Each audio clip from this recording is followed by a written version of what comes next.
Donc il faut la fin du capitalisme. Si vous voulez. Il faudra m'expliquer ce qu'on fait la fin. C'est vous qui... Bon, cette vidéo de Marine Tondelier, vous l'avez certainement vue passer. Et elle n'a pas manqué de faire réagir à gauche.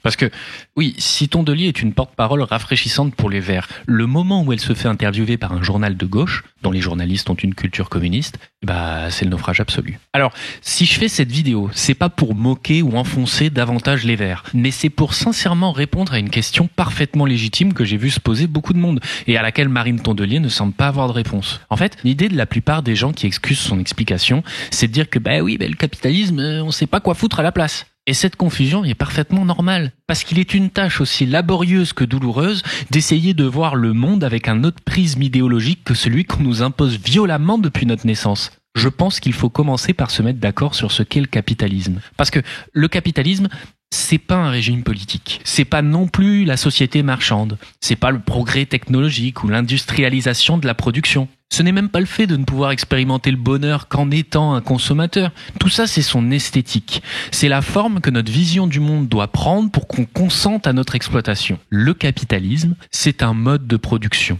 dans lequel des capitalistes, ou des bourgeois, ou des actionnaires, prenez le mot que vous préférez, possèdent l'appareil de production. Donc les entreprises, les machines, et surtout le capital, qui prend la forme d'investissement.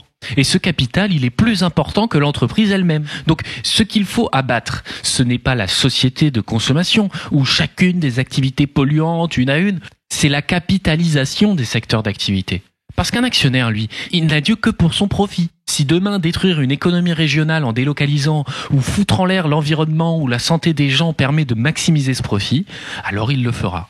Là où des travailleurs qui organiseraient eux-mêmes la production n'auraient aucun intérêt à ce que leur activité cause d'empoisonner leur propre famille. Et le plus important, c'est que les profits seraient captés par les travailleurs, sous forme de salaire par exemple, et par l'État, sous forme d'impôts. Ce dont on parle quand on dit lutte des classes, c'est pas de s'occuper des pauvres et demander de la justice sociale.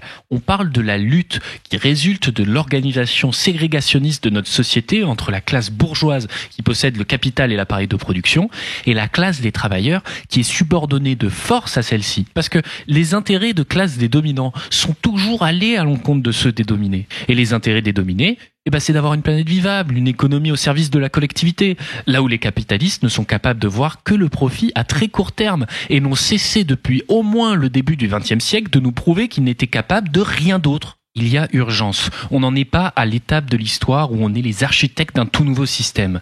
Le premier objectif doit être de gouverner avec un programme comme celui du NFP qui permettrait de diffuser dans la société le récit qu'il est possible de retrouver les jours heureux et que ceux-ci ne nous ont pas été dérobés par un envahisseur étranger, mais bien une poignée de capitalistes.